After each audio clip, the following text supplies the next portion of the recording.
Yo, what's going on, guys? And today we're going to be talking about, those good old Charlotte Hornets.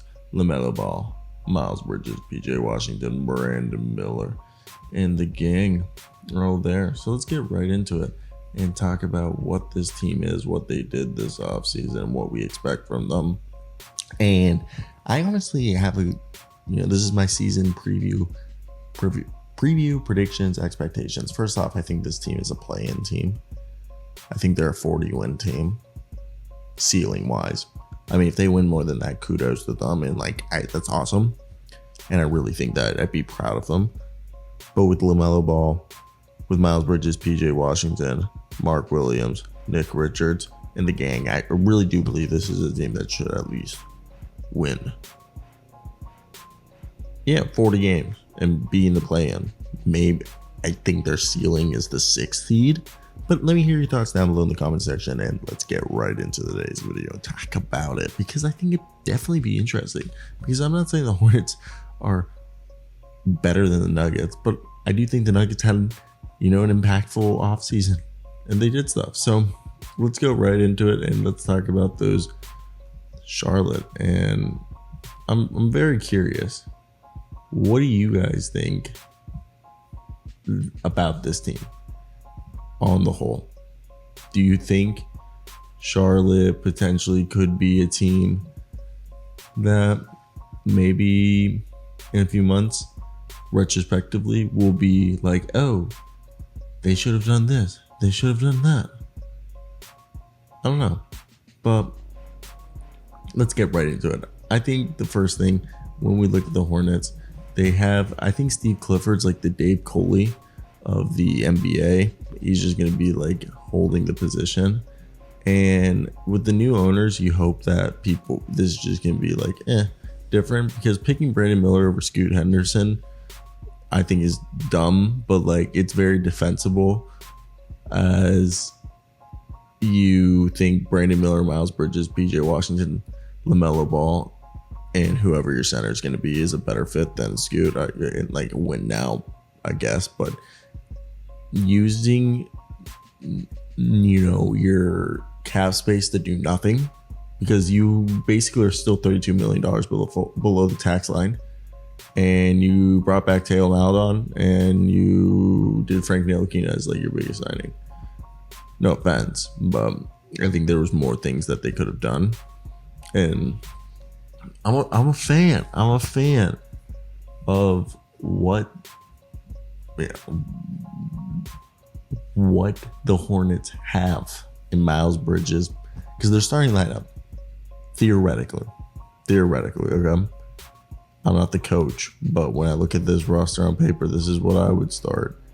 LaMelo Ball, Miles Bridges, Brandon Miller, PJ Washington, Mark Williams. 6th man, Terry Rozier. Gordon Hayward off the bench. So is Cody Martin, Nick Smith, Bryce McGowens. Nick Richards is the backup center.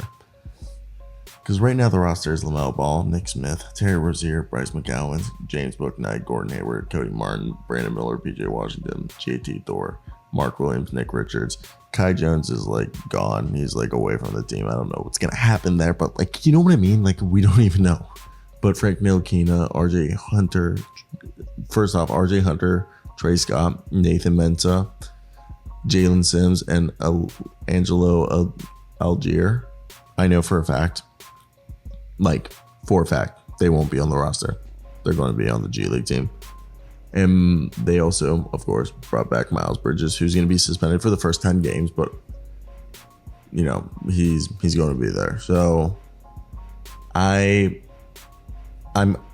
curious, as these are teams that, these are players that I think are good. I think the bench is a little shaky, let's be honest, not the best bench. And I think when we look at it, I think that's why I said this is just a playing team. Steve Clifford's a very unimaginative. He's not no one's gonna sit here and be oh, those are the most creative offenses in the world. if we look at it, Steve Clifford's a coach that's very much known for being a defensive first and just kind of. Do you guys remember those Orlando Magic teams?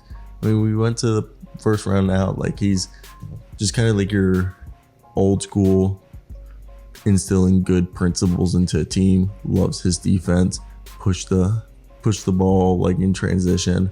He's really a player development. Like, he's all about limiting like his offense is just like very. He's not known for the offensive creativity. He likes to play with a slower grinding style and just have his players figure it out. But I do think when I look at this, I'm curious. I'm curious to think about, hey, can this team be good? And I've said it before, like, look, they are a team that they went out, got Brandon Miller, James Anji staying in Europe, Nick Smith. They also got Amari Bailey, Leaky Blacks on a two-way. They sold the team to Rick Schnall and Gabe Plotkin. And Miles Bridges on the 1 year, $7.9 million deals. They brought back PJ Washington. And look, everyone's going to bring up Scoot, but at 6'9", Brandon Miller's got all the offensive tools to be a great dynamic playmaker. And like, look, I mean, the guy's got some playmaking ability. He fits with the team. Nick Smith was a good, player and good option. He's just got like a knee problem. And this team's got, some potential to do some stuff, not to be like an absolute, I guess you would say, shit show. But it's all about patience. Can they do it? Will they do it?